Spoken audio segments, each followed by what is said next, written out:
ఒక్కసారి కొమ్మూరి గోల్డ్ కి కాల్ చేయండి. తాకట్లో ఉన్న మీ బంగారాన్ని విడిపించి మార్కెట్ ప్రైస్ కి వాళ్ళు కొనుక్కుని మిగతా డబ్బులు మీకు ఇచ్చేస్తారు. నమస్తే, వెల్కమ్ టు అవర్ ఛానల్. నేను మీ యాంకర్ రిప్కా. జార్ఖండ్ లో ఓ దారుణమైన సంఘటన చోటు చేసుకుంది. విమానం కూలిపోవటం వల్ల అందులో ఉన్న వారంతా మరణించినట్టు తెలుస్తుంది. అయితే జార్ఖండ్ నుంచి చత్రా జిల్లాలో ఎయిర్ అంబులెన్స్ కూలిపోవడంతో ఈ ఘటనలో అందులో ఉన్న వారంతా ప్రాణాలు కోల్పోయారు.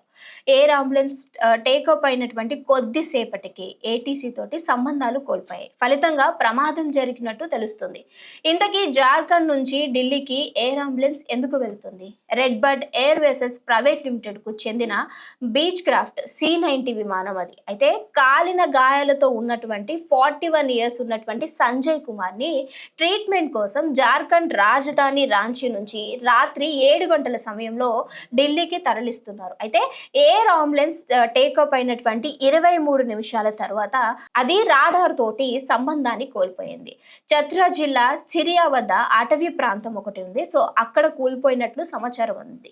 ఈ ప్రమాదంలో విమానంలో ఉన్న 7గురు ప్రాణాలు కోల్పోయారు. రాత్రి 10 గంటలకు ఆ విమానం ఢిల్లీ చేరుకోవాల్సి ఉన్నట్టుగా అంతలోనే ఊహించని ఘటన ఒకటి చోటు చేసుకుంది. ఎయిర్ అంబులెన్స్ లో పేషెంట్ తో పాటుగా డాక్టర్, పారామెడికల్ ఉద్యోగి, 2 సహాయకులు, 2 పైలట్స్ ఉన్నట్టు తెలుస్తుంది. వీరంతా ప్రాణాలు కోల్పోయినట్లు స్థానిక పోలీసులు తెలిపారు. అయితే ఎయిర్ అంబులెన్స్ లో 7గురు మృతి చెందారు. ఎయిర్ అంబులెన్స్ లో ఉన్నటువంటి పేషెంట్ 41 ఏళ్ల సంజయ్ కుమార్ ఉన్నాడు.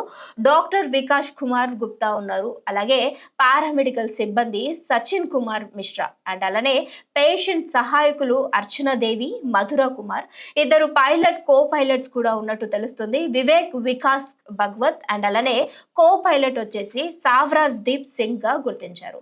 పౌర విమానయాన శాఖ డైరెక్టరేట్ జనరల్ సమాచారం మేరకు వారణాసి అగ్నేయంగా దాదాపు 100 మైళ్ళ దూరంలో రాత్రి 7:30 ఆ విమానానికి రాడార్ సంబంధాన్ని కోల్పోయింది.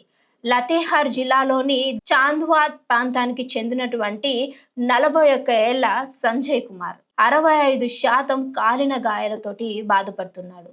దేవిఘ్న హాస్పిటల్లో చేరిన కుమార్ పరిస్థితి విషమంగా ఉండటంతో ఫిబ్రవరి 16న దేవ్ కమల్ హాస్పిటల్లోని జాయిన్ అయ్యాడు. అయితే ఆధునిక చికిత్స కోసం అతన్ని ఢిల్లీలో ఓ ఆసుపత్రికి తరలించాలని కుటుంబ సభ్యులు నిర్ణయం తీసుకున్నారు. ఆసుపత్రి నుంచి సోమవారం సాయంత్రం 4:30 డిశ్చార్జ్ అయినటువంటి కుమార్ అక్కడి నుంచి విమానాశ్రయానికి తరలించారు. అంతలోనే అనుకోని సంఘటన ఒకటి చోటు చేసుకుందని తెలుస్తుంది. అయితే ఆయన కాలినటువంటి గాయాలతోటి బాధపడుతూ ఉండగా అక్కడ చికిత్స ఇంకొంచెం మెరుగవుతుందేమోనని చెప్పి ఢిల్లీ హాస్పిటల్కి తరలిస్తూ ఉండగా ఈ ప్రమాదం చోటు చేసుకున్నట్టు తెలుస్తుంది. ఈ ఒక్క ప్రమాదమే కాదు, మనం గతంలో చూసుకుంటే చాలా ప్రమాదాలు కూడా ఏవైతే ఎయిర్ హోసెస్ కి సంబంధించి చోటు చేసుకున్నాయి. గతంలో కూడా మనకి 230 మందికి పైగా విమానం కూలిపోయి అక్కడ ఉన్నటువంటి వాళ్ళందరూ కూడా ఒకరు ప్రాణాలతోటి మిగిలారు. అందులో ఎక్కడైతే ఫ్లైట్ లో ఉన్నటువంటి వాళ్ళు మిగతా అందరూ కూడా చనిపోయినట్టు మనం గుర్తించాం.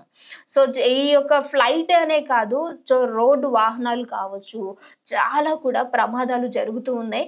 1-2 కాదు, అందులో ఉన్నటువంటి 30 మంది 40 మంది అనుకుంటూ బస్ యాక్సిడెంట్స్, అదుపు తప్పినాయి, లేదంటే ఎదురుగా ఉన్నటువంటి వాహనాలు ఢీకొనటం వల్ల ఎన్నో ప్రమాదాలు చూస్తూ ఉన్నాం. సో ఒక్కసారి బయటకు వెళ్ళాము అనంటే ఇంటికి తిరిగి వచ్చేంత వరకు కూడా నమ్మకం లేని పరిస్థితి కనిపిస్తుంది.